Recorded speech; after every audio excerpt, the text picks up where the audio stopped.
Okay मेरे प्यारे बच्चों। तो आज मैं आपके लिए लाया हूं एक इम्पॉर्टेंट टॉपिक। और ये टॉपिक है थर्मोडायनेमिक्स। थर्मोडायनेमिक्स जो है वो फिजिक्स के लिए भी इम्पोर्टेंट है और केमिस्ट्री के लिए भी इम्पोर्टेंट है, लेकिन यहाँ पर इस लेक्चर में हम केमिस्ट्री के हिसाब से इसे देखेंगे। तो चलते हैं, बढ़ते हैं अपने टॉपिक के तरफ, that is thermodynamics. Thermodynamics, dynamics. तो ये जो वर्ड है ये अब खुद ही अपने आप को एक्सप्लेन करता है। जैसे कि अगर आपको बेसिक इंट्रोडक्शन पता हो साइंस का, तो थर्मो का मतलब होता है हीट। यहाँ पर जो है वो हम हीट एनर्जी की बात कर रहे हैं। Heat energy, heat energy. और डायनेमिक्स का मतलब होता है मोशन। डायनेमिक्स का मतलब होता है मोशन। डायनेमिक्स का मतलब होता है मोशन। और मोशन रिप्रेजेंट करता है वर्क को। डायनेमिक्स का मतलब मोशन, और मोशन रिप्रेजेंट करता है वर्क को। तो इस चैप्टर में हम बेसिकली एक रिलेशनशिप देखते हैं हीट एनर्जी और वर्क के बीच में। सो इसका जो बेसिक डेफिनेशन अगर हम देखें, so it is a branch of science. It is a branch of science, branch of science that deals with that deals with interconversion of heat and work. Interconversion, conversion of heat and work. तो इस branch में हम thermodynamics में हम ये देखते हैं कि हीट वर्क में कितना कन्वर्ट हो सकता है, या वर्क हीट में कितना कन्वर्ट होता है, या ये हो भी सकता है कि नहीं हो सकता। ये ब्रांच, ये जो थर्मोडायनेमिक्स है, ये हमें ऑल्सो बताती है, this branch also tells us about the feasibility of conversion of heat into work और work into heat. So this branch of science, that is thermodynamics, also tells us also tells us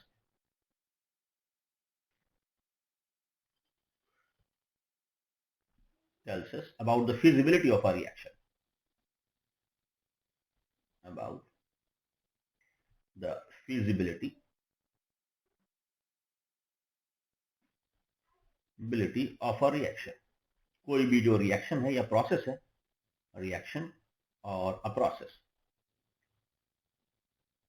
और a process, कोई भी reaction जो है, जो process है जिसको हम पढ़ सकते हैं, जो हम पढ़ रहे हैं, वो हो भी सकता है कि नहीं हो सकता। ये थर्मोडायनेमिक्स हमें बता देता है।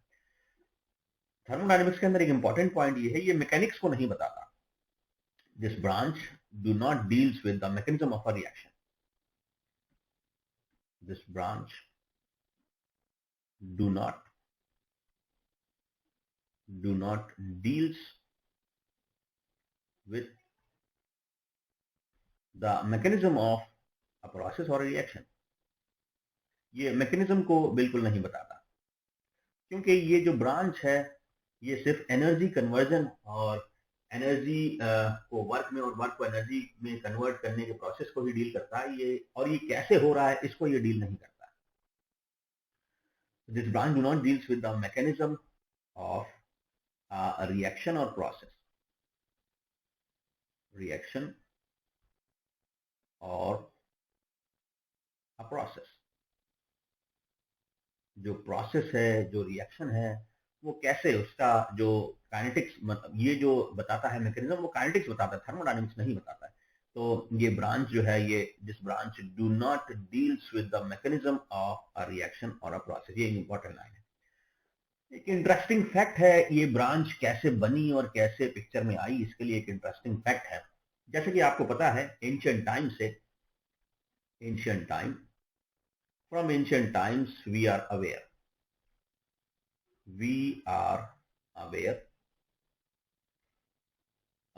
of the fact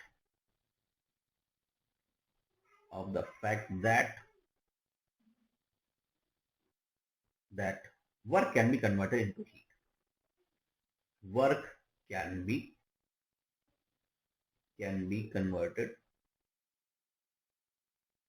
converted to heat।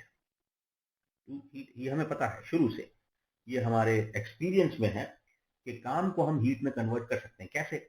पुराने ज़माने में क्या था कि जो लोग थे, पुराने ज़माने के लोग, वो आग कैसे लगाते थे? जैसे आपको पता होगा वो कैसे आग लगाते थे कि सूखा कचरा वो जमा करते थे, सूखी लकड़ियाँ, सूखे पत्ते, और उनको वो दूसरी लकड़ी से घिसते थे। वो दूसरी लकड़ी से उसको ऐसे साइक्लिक या क्लॉकवाइज़ या एंटी क्लॉकवाइज़ उसको रब करते थे। ये जो रबिंग है, ये वर्क ही है। ये रबिंग करना, स्टिक्स को, लकड़ियों को एक दूसरे पे रब करना, ये दो भी किसी भी चीज़ों को एक दूसरे पे रब करना, ये वर्क है। इससे होता क्या था? तो ये जो ये वर्क कर रहे हैं, ये हीट में कन्वर्ट होता था। ये हीट में, फ्रिक्शन से हीट में कन्वर्ट हो जाता था। तो हमें पता है work can be converted into heat, ये हमारे एक्सपीरियंस है पुराना। तो अब ये होता कैसे है, उन्होंने उनको पढ़ा, तो दैट इज फ्रिक्शन। फ्रिक्शन से काम जो है वो हीट में कन्वर्ट हो जाता है, और इस हीट से फिर वो आग लगा लेते थे। ऐसे ही अगर दो आप पत्थरों को टकराओ, अगर दो पत्थरों को अगर आप टकराते हो, तो आप जो है उसके ऊपर काम कर रहे हैं। दो पत्थरों को, दो स्टोन्स को अगर आप जो है कोलाइड कर रहे हैं, दो स्टोन्स को कोलाइड कर रहे हैं, तो उसमें क्या होगा? उसमें जो है स्पार्क प्रोड्यूस होता है, आपने देखा होगा ये रात में। तो ये स्पार्क कैसे प्रोड्यूस हुआ? वो यही है कि वर्क जो है वो हीट में कन्वर्ट हो गया। Work can be converted into heat energy easily. नहीं तो मैं जब छोटा था तो हमारे हॉस्टल में, डीसीई में, जैसे डीसी से पास आउट हूँ मैं, तो डीसी में क्या है कि वो मेन रोड था, और मेन रोड के दोनों तरफ जो है वो हॉस्टल थे। इस तरफ भी हॉस्टल था और इस तरफ भी हॉस्टल है। और वहाँ पे बच्चे क्या करते थे, बाइक जो है वो तेजी से ले जाते थे, और उसमें जो साइड स्टैंड है वो नीचे लगा देते थे पैर से, तो उससे साइड स्टैंड टकराता था और काफी ज्यादा स्पार्क प्रोड्यूस होता था।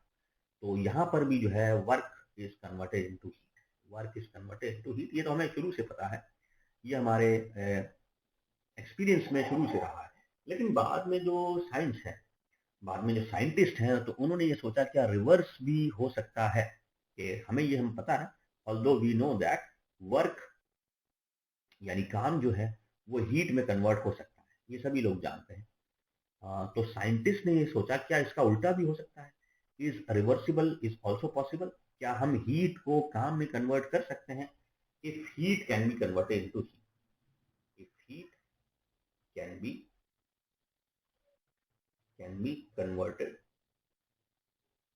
converted to work, क्या हम जो हीट एनर्जी है उसको हम काम में बदल सकते हैं? नहीं बदल, अगर हम इसको कर सकते हैं, क्योंकि सारा का सारा हम जो ह्यूमन बींग्स है वो हम काम कराना ही जानते हैं। बस हम मशीन बनाते हैं काम कराने के लिए, ताकि हमारा जो काम है वो आसान हो जाए।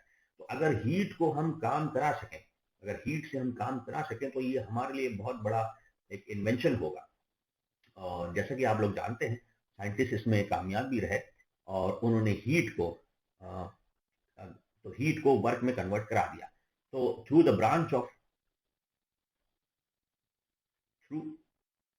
The development development development of branch of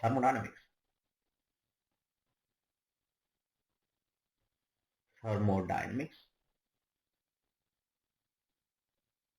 we are able we are able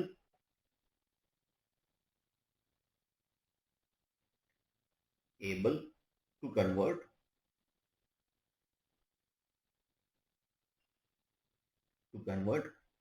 heat into work. और ये बहुत बड़ा अचीवमेंट रहा हमारे लिए, heat into work.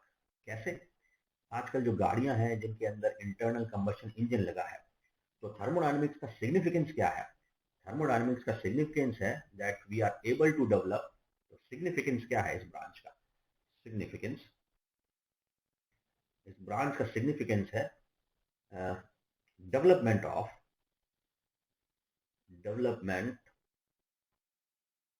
Heat engine. आज जो भी गाड़ियां दौड़ रही, heat engine, that is IC engine, internal combustion engine,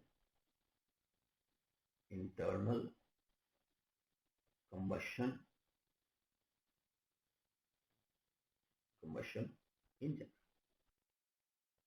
internal combustion engine, चाहे वो 2 स्ट्रोक हो, 4 स्ट्रोक हो, वो सब जो है थर्मोडायनेमिक्स की ही देन है।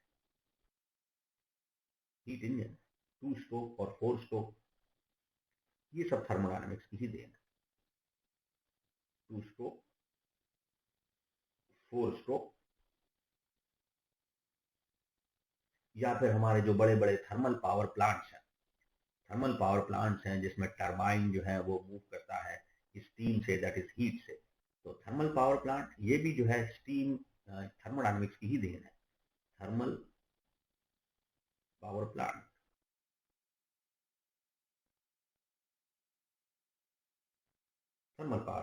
या फिर स्टीम इंजन,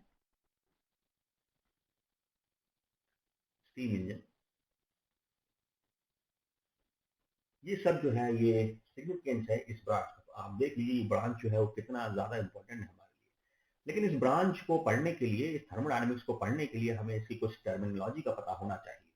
तो अब हम देखते हैं terminology related to thermodynamics. So terminology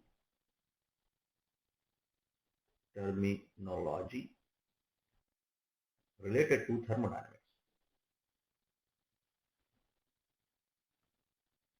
हर एक ब्रांच का अपना टर्मिनोलॉजी होता है। डायनेमिक्स, इसके अंदर मेन इंपॉर्टेंट जो कुछ इसकी जो टर्मिनोलॉजी है, वो एक वर्ड इसके अंदर आता है सिस्टम। First is system. तो सिस्टम किसे बोलते हैं, पहले तो हम ये देखते हैं सिस्टम। जहां कहीं पर हम हीट को वर्क में या वर्क को हीट में कन्वर्ट कर रहे हैं, वो हमारा सिस्टम हो जाता है। तो हम ये भी बोल सकते हैं, बुक्स में डेफिनेशन ऐसे भी लिखी है, द पार्ट ऑफ यूनिवर्स और space that is under observation. The part of space और universe that is under observation, ये इसकी डेफिनेशन है। अंडर ऑब्जर्वेशन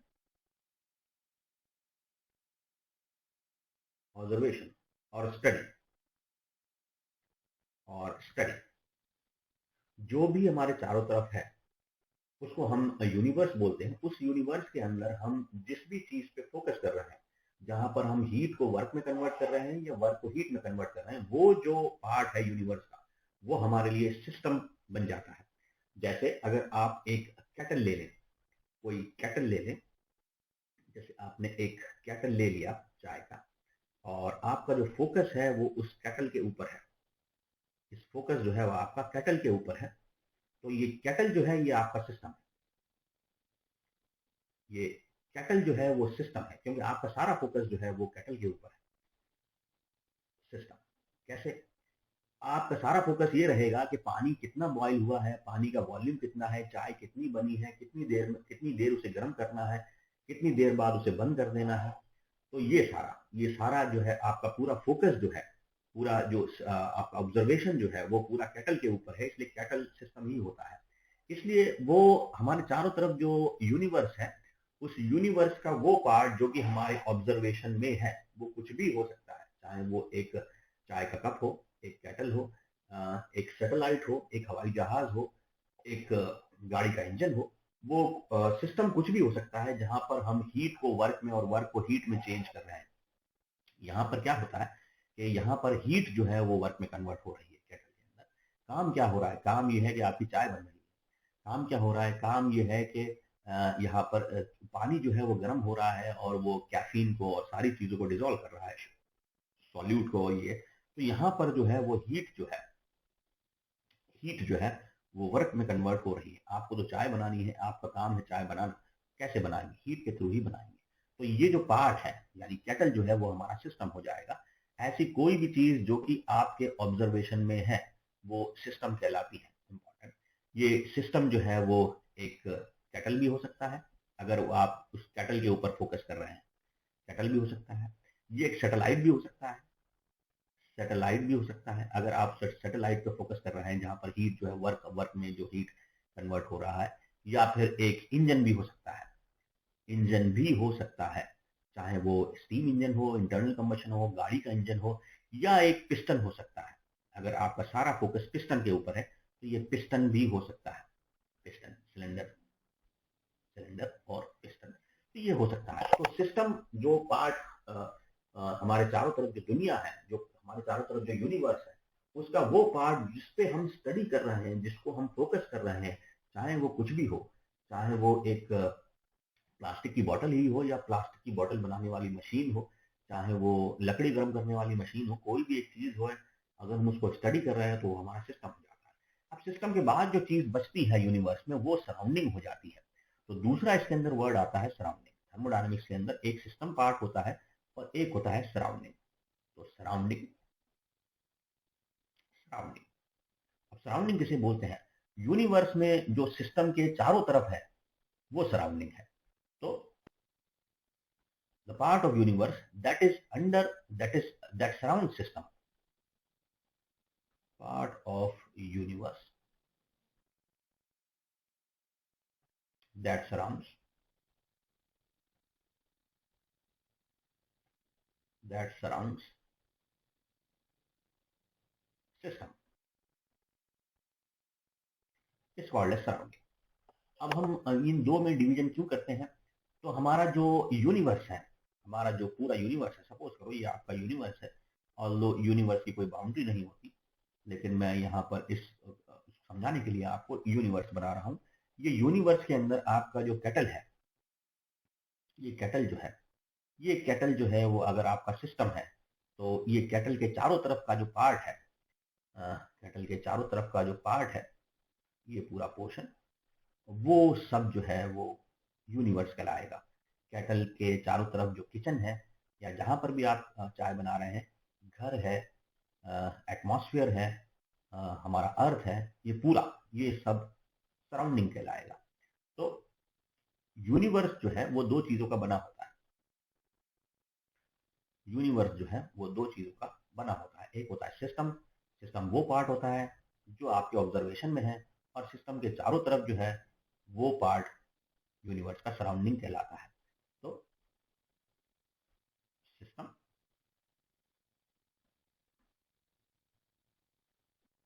प्लस सराउंडिंग,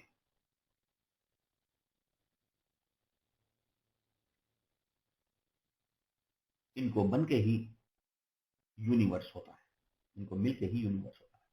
अब दोनों चीजों को पढ़ते क्यों है? दोनों चीजों को इसलिए साथ में, और हमेशा दोनों चीजों को, सिस्टम को सराउंडिंग को साथ में ही पढ़ते हैं। दोनों चीजों को इसलिए साथ में पढ़ते हैं क्योंकि सिस्टम और सराउंडिंग का एक दूसरे से इंटरेक्शन होता है। सिस्टम जो है वो सराउंडिंग को अफेक्ट करता है और सराउंडिंग जो है वो सिस्टम को अफेक्ट करती है। कैसे? तो सपोज करिए आप केटल के अंदर चाय बनाना चाह रहे हैं, तो केटल में चाय बनाना कब आसान होगा? जब किचन का टेम्परेचर ज्यादा होगा या किचन का टेम्परेचर कम होगा। या केटल में चाय बनाना कब आसान होगा? जब केटल के सराउंडिंग टेम्परेचर जो है वो ज्यादा होगा कि कम होगा। ऑब्वियस है कि जब सराउंडिंग टेम्परेचर ज्यादा होगा तो चाय बनाना आसान है। चाय बनाना आसान है क्योंकि सराउंडिंग टेम्परेचर अगर ज्यादा है तो आग का लगाना आसान है, चीजों का गर्म होना आसान है, पानी का गर्म होना आसान है अगर सराउंडिंग टेम्परेचर ज्यादा है, तो इसलिए चाय बनाना आसान है। लेकिन अगर बहुत कम टेम्परेचर है, सपोज करिए कि टेम्परेचर -5 डिग्री, -6 डिग्री है, तो पहले तो आपको पानी को बर्फ से पानी बनाना पड़ेगा, क्योंकि केटल के अंदर वो बर्फ जम जाएगा और उसके अंदर चीजें डिजोल्व ही नहीं होंगी। तो ये है कि अगर टेम्परेचर बहुत कम है, टेम्परेचर अगर बहुत कम है तो चाय का बनना बहुत मुश्किल है। तो यही रीजन है कि सिस्टम जो है वो सराउंडिंग को अफेक्ट करता है और सराउंडिंग जो है वो सिस्टम को अफेक्ट करती है। आप ऐसा भी बोल सकते हैं कि there is a strong interaction between system and surrounding. System and surrounding interacts with each other. Surrounding, system affect surrounding and surrounding affect system. तो सराउंडिंग सिस्टम को कैसे अफेक्ट करता है ये तो आपने देख लिया। अब सिस्टम जो है वो सराउंडिंग को कैसे अफेक्ट करता है वो भी आप देख लीजिए। फॉर एग्जाम्पल, ये चाय का केटल है, आपने चाय बना ली, चाय का केटल गर्म है और आपने ये जो है टेबल पे ले जाके रख दी। अब ये आपका सिस्टम है, चाय जो है वो सिस्टम है, केटल जो है वो आपका सिस्टम है, आपने इसको रख दिया। क्या इसके अगल बगल में कोई बैठना चाहेगा? नहीं, इसके अगल बगल में कोई भी बैठना नहीं चाहेगा, क्योंकि ये हीट को छोड़ेगा, हीट को रेडिएट करेगा इस सिस्टम। तो सिस्टम को अगर आपने कहीं निकाल के बाहर रख दिया, गर्म सिस्टम को, तो वो सराउंडिंग को गर्म कर देगा। सराउंडिंग को हॉट कर देगा। समझ रहे हैं आप? सिमिलरली अगर आपका कोई आइस है, सपोज करिए कि आप जो है वो आइस की बॉटल ले आए। अब ये आइस की बॉटल जो है वो इस बॉटल के अंदर आइस जमी हुई है। ये आइस की बॉटल जो है, आइस इस बॉटल में जो है, ये आपका सिस्टम है।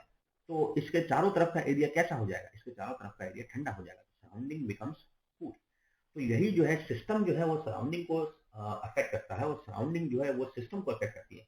एक दूसरे का इफेक्ट एक दूसरे पर होता है, इसलिए हम दोनों को साथ में पढ़ते हैं। जब भी आप कोई काम करना चाह रहे हैं तो आपको ये देखना पड़ेगा वहां पर सराउंडिंग कैसा है। क्या सराउंडिंग उसे फेवर कर रहा है काम को, कि सराउंडिंग जो है उसे अपोज कर रहा है? फॉर एग्जाम्पल, अगर आप देखें, आपने पढ़ा होगा कि चाय का बनाना कहाँ आसान होता है, प्लेन्स पे कि हिल पे? या खाना बनाना कहाँ आसान होता है, प्लेन्स पे कि हिल्स पे? तो खाना बनाना जो है, या दाल गरम करना, या दाल बनाना, या आलू उबालना, वो कहाँ पे इजी होता है, प्लेन्स पे कि हिल्स पे?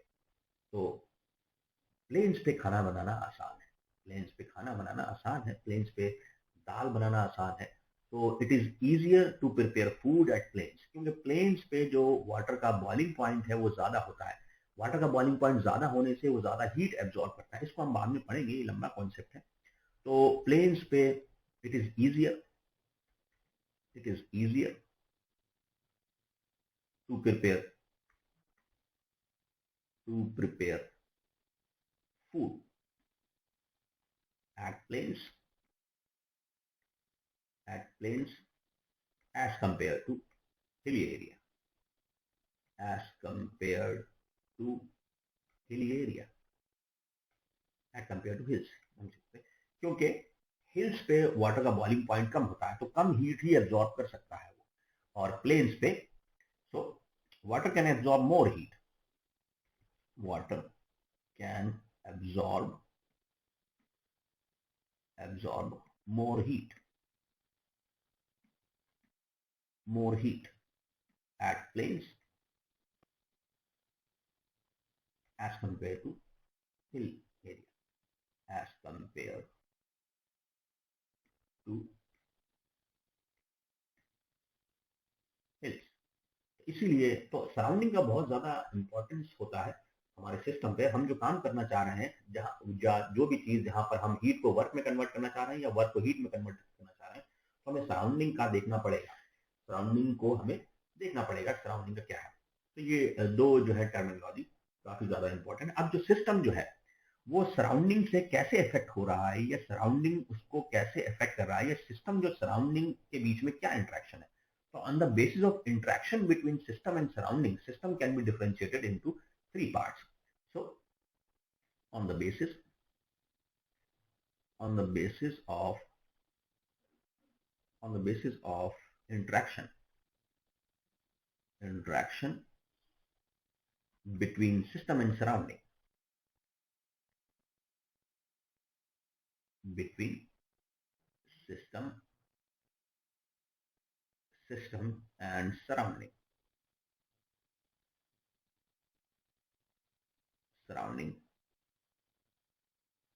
systems can be divided into three parts. Systems can be divided into three types. अब होता यह है कि सिस्टम और सराउंडिंग आपस में इंटरेक्शन करते हैं दो पैरामीटर पर, एक एनर्जी और एक मास। तो system and surrounding, system and surrounding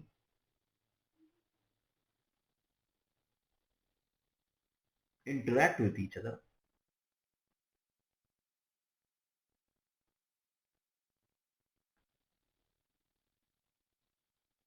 through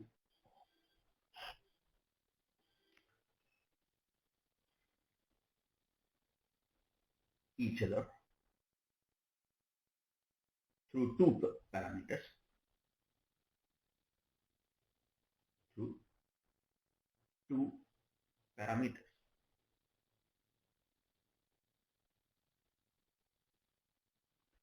that is energy and mass, energy and mass। तो ये जो सिस्टम सराउंडिंग है वो दो पैरामीटर से आपस में इंटरेक्शन करते हैं, एनर्जी एंड मास। तो मास और एनर्जी के बेस पे वो दोनों एक दूसरे से इंटरेक्शन करते हैं। कैसे करते हैं? तो या तो वो एनर्जी और मास दोनों से इंटरेक्शन करेंगे, एक्सचेंज करेंगे। इंटरेक्शन का मतलब एक्सचेंज है।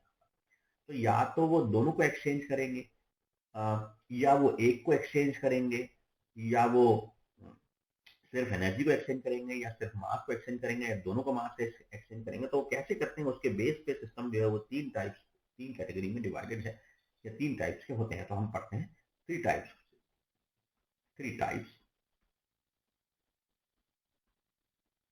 Of system.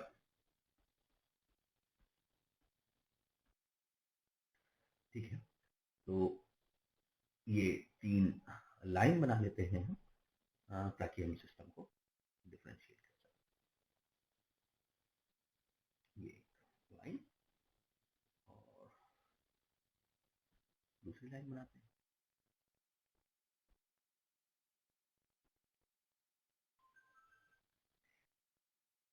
तो आगे इसको कॉपी कर लेते हैं, सी इसको यहाँ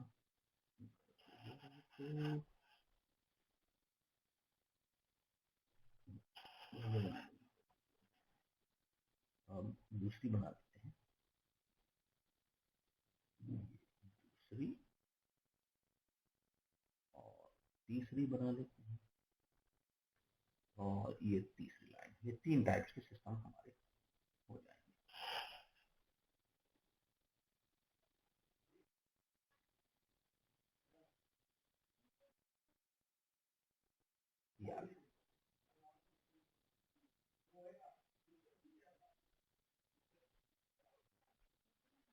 पहला है ओपन सिस्टम।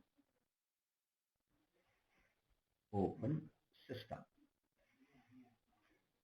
ये वो सिस्टम है जो कंप्लीटली ओपन है सराउंडिंग के लिए।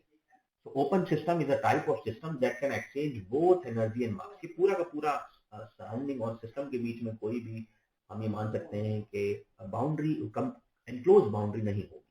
तो सिस्टम और सराउंडिंग वो एक दूसरे से आपस में दोनों तरीके से इंटरेक्ट कर सकता है, मास और एनर्जी के रेस्पेक्ट में। तो यहाँ पर ये है कि types of system that can exchange both, types of systems that can exchange both energy and mass with the surrounding, that can exchange both energy and mass with the surrounding। Exchange का मतलब ये होता है वो ले भी सकता है और दे भी सकता है, with the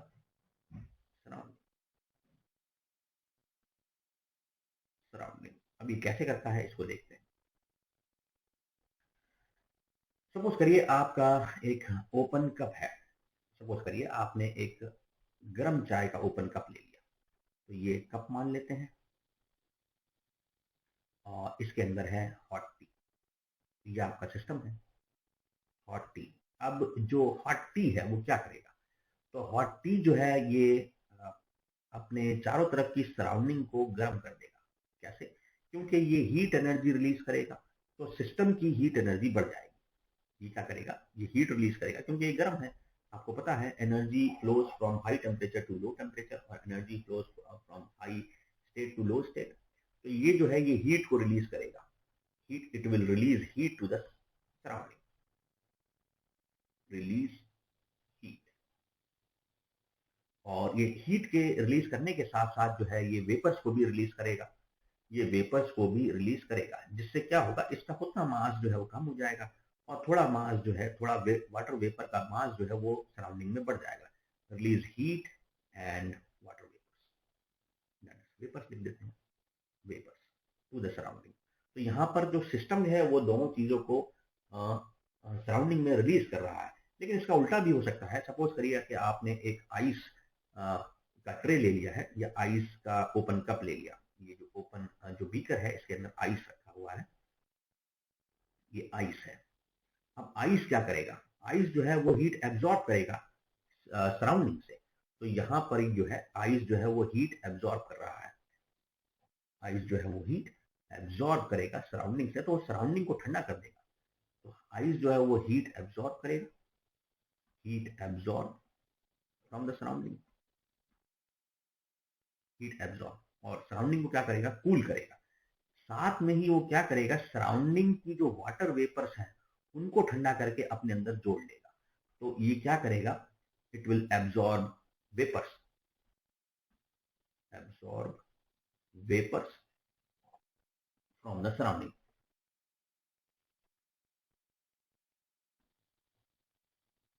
vapours from the surrounding. ये जो है, तो अगर यहाँ पर आइस जो है वो क्या कर रहा है कि हीट और मास को, वेपर्स मतलब मास, दोनों को एब्जॉर्ब कर रहा है सराउंडिंग से, और हॉट कप क्या कर रहा है, वो उल्टा कर रहा है, दोनों को रिलीज कर रहा है सराउंडिंग में। तो वहां पर यहाँ पर ये दोनों ही चीजें जो है वो ओपन है, तो इसलिए ये वो सराउंडिंग से दोनों तरीके से इंटरेक्ट कर रही है। तो ओपन सिस्टम हमारे ओपन ही रहते हैं। ओपन सिस्टम के और भी बहुत सारे एग्जाम्पल हैं, जैसे आप ओपन सिस्टम के अंदर वर्ड ओपन हमेशा आएगा, वो ओपन आए या ना आए लेकिन वो सिस्टम ओपन ही रहेगा। फॉर एग्जाम्पल अगर हम सी की बात करें, समुद्र, अगर हम सी की बात करें तो सी जो है वो भी यही करता है, वो क्या करता है, वाटर वेपर को रिलीज करता है, एनर्जी को एब्जॉर्ब करता है। तो एनर्जी एब्जॉर्ब करके, एनर्जी एब्जॉर्ब और वाटर वेपर को रिलीज करता है। तो यहाँ एनर्जी एब्जॉर्ब कर रहा है और मास को रिलीज कर रहा है, रिलीजेस वाटर वेपर, वेपर, क्योंकि ये ओपन है। या फिर हमारा जो यही जो है वो लेक्स, लेक्स, पॉन्ड्स, पॉन्ड्स और भी जितनी ओपन बॉडीज हैं वो सब ओपन सिस्टम के अंदर ही आएंगी। इसको और हम करेंगे डिफरेंशिएट, पहले हम क्लोज सिस्टम को पढ़ लेते हैं। तो दूसरा जो कैटेगरी है वो है क्लोज सिस्टम। जैसा कि आपको पता है क्लोज सिस्टम जो है तो वो चारों तरफ से सराउंडिंग से क्लोज रहेगा, मतलब वो उसकी फुल कंप्लीट बाउंड्री होगी। So we have closed system, closed system. So system that is enclosed in a boundary, system जो है वो चारों तरफ से जो बाउंड्री से एनक्लोज रहेगा, तो system, system that is enclosed, closed in a boundary,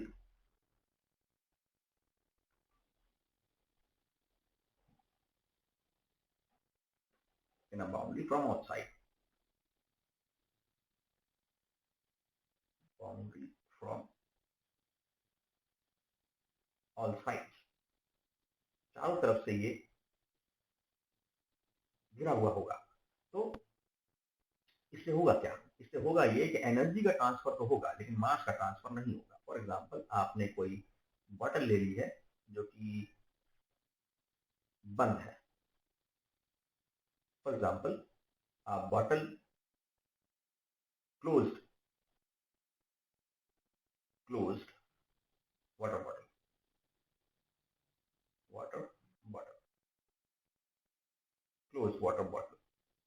उससे होगा क्या कि बॉटल के अंदर का जो पानी है उसका मास कभी कम नहीं होगा, क्योंकि वेपर बनेगी और वेपर वापस इसके अंदर ही गिर जाएंगे। तो ये पूरा जो है ये आपका सिस्टम ही है, पूरी बोतल जो है वो आपका सिस्टम है, चाहे वो पानी हो या उसके ऊपर की हवा हो, वो सिस्टम ही है पूरा, क्योंकि आपका जो पूरा फोकस है वो बॉटल पे ही है।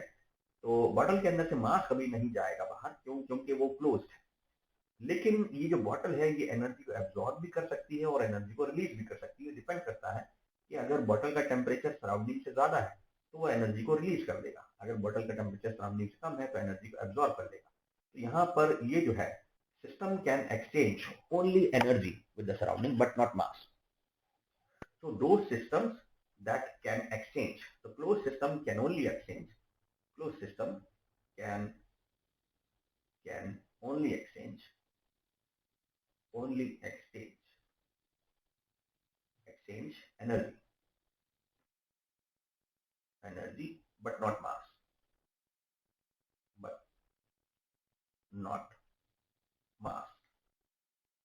with the surrounding, मतलब ये जो पानी की बोतल है इसको आप 1000 साल बाद भी खोलेंगे तो उसके अंदर जितना पानी है उतना ही रहेगा, मास कम नहीं होगा पानी का, लेकिन हाँ उसका टेम्परेचर जो है ये बदल सकता है। अगर आप सर्दियों में खोलेंगे तो ठंडा हो जाएगा, गर्मियों में खोलेंगे तो वो गर्म हो जाएगा। तो क्लोज सिस्टम हमेशा क्लोज ही रहते हैं, जैसे क्लोज बॉटल, क्लोज कंटेनर, और कोई भी चीज जो कि क्लोज्ड है तो इसमें क्लोज्ड वर्ड आएगा ही आएगा, क्लोज्ड। तो close system are always close. बस ये एनर्जी के पॉइंट ऑफ व्यू से सराउंडिंग से एक्सचेंज कर सकते हैं, ये सराउंडिंग में एनर्जी दे भी सकते हैं और सराउंडिंग से एनर्जी ले भी सकते हैं, तो ये क्लोज सिस्टम है। दूसरा है हमारा लास्ट जो बच गया, ये हमारा आइसोलेटेड सिस्टम। आइसोलेटेड सिस्टम जो है वो एक आइडियल सिस्टम है, हमारे पास रियल आइसोलेटेड सिस्टम अभी तक नहीं है। तो आइसोलेटेड, आइसो का लेशन का मतलब होता है बिल्कुल ही अलग थलग, isolated system. So isolated system are a system that cannot exchange both energy and mass with the surrounding. तो सिस्टम दैट आप ये भी बोल सकते हो कि सिस्टम जो है वो सराउंडिंग से किसी भी तरीके से इंटरेक्शन शो नहीं कर रहा। System is not showing any interaction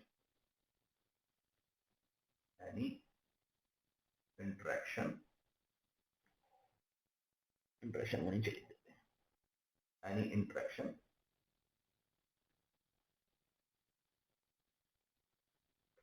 with the surrounding,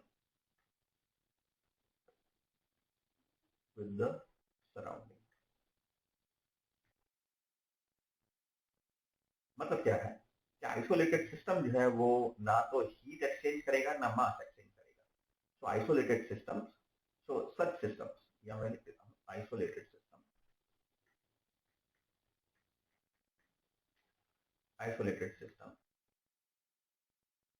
do not exchange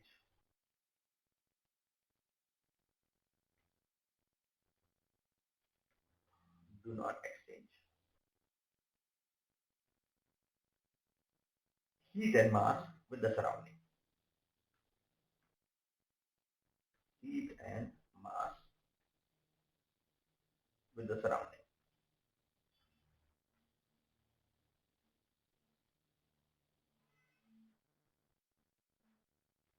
और ये जब भी हो सकता है जब वो क्लोज हो और उसकी वॉल्स जो है वो कंप्लीटली इंसुलेटेड हो। तो आइसोलेटेड सिस्टम जो है वो हमेशा क्लोज सिस्टम तो होंगे ही होंगे। तो all isolated systems are close system, but हमारे पास अभी कोई भी ऐसी चीज नहीं बनी है जो हीट एनर्जी को 100% रोक ले। हमेशा वहां पर कभी हीट एनर्जी का लॉस तो होता ही होता है।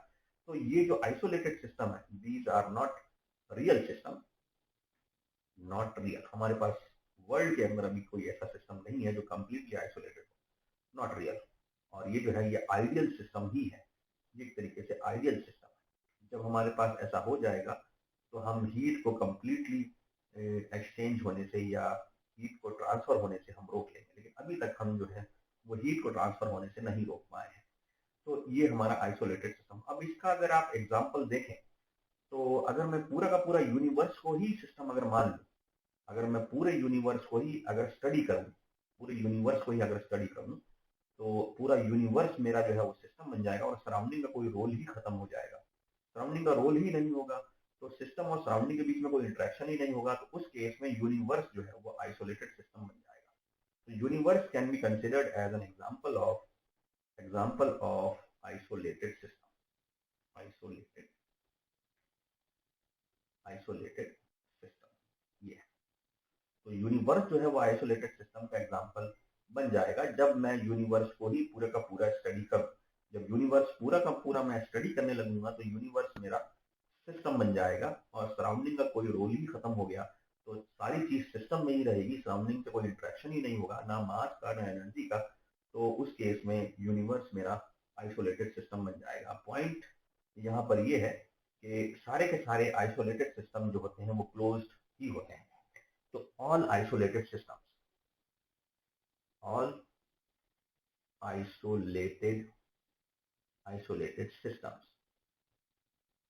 systems are closed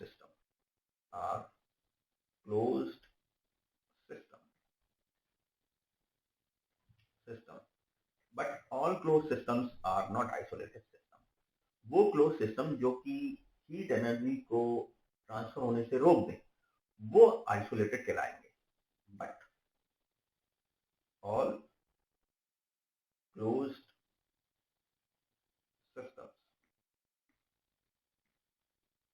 systems are not isolated system.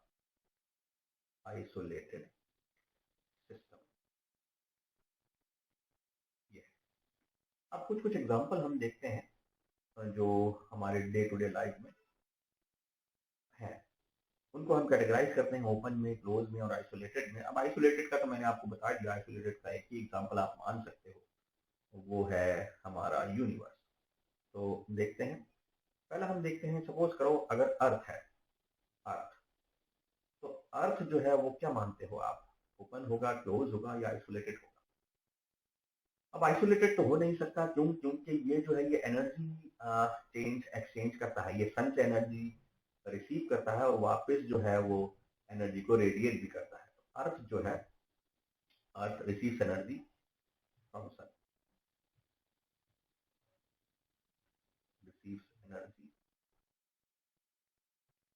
Sun, and similarly it radiates energy.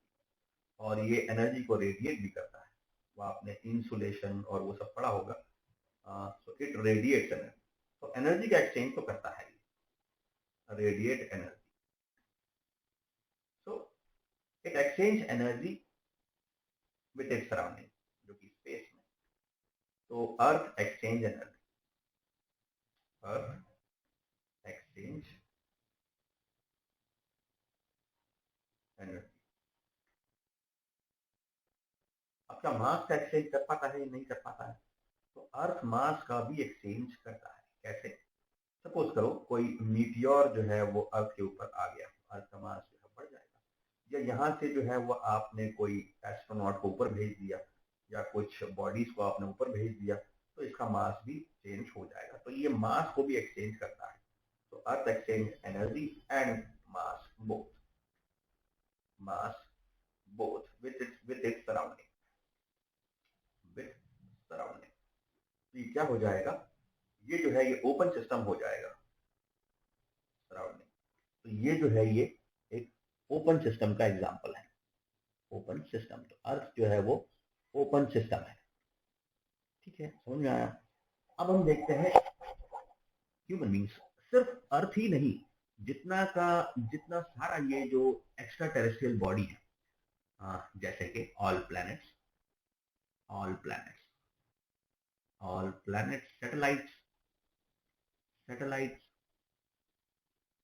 Satellite and all extraterrestrial body, extraterrestrial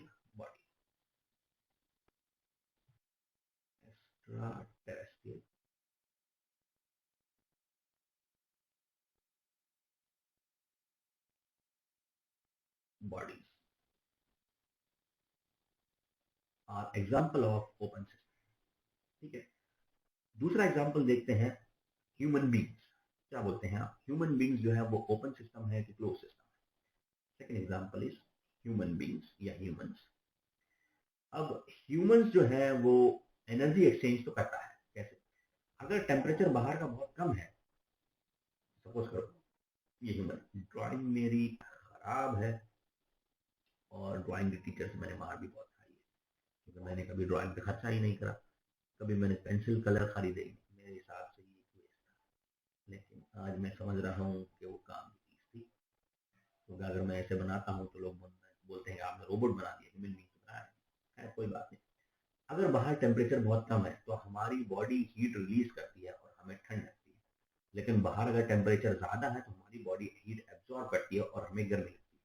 तो हमारी जो बॉडी है वो हीट एक्सचेंज तो करती है. हीट एक्सचेंज, हीट एक्सचेंज तो होता है, ठीक है। हम हीट एब्जॉर्ब भी कर सकते हैं और हीट रिलीज भी कर सकते हैं। अगर बॉडी हमारी गर्म है तो हम वो हीट रिलीज करेगी, और हमारी बॉडी ठंडी है तो हीट एब्जॉर्ब करेगी। क्या मास कर सकते हैं? हाँ, मास भी कर सकते हैं। हम खाना खाते हैं, हमारा मास बढ़ जाएगा। हम इजेशन करते हैं, हमारा मास कम हो जाएगा।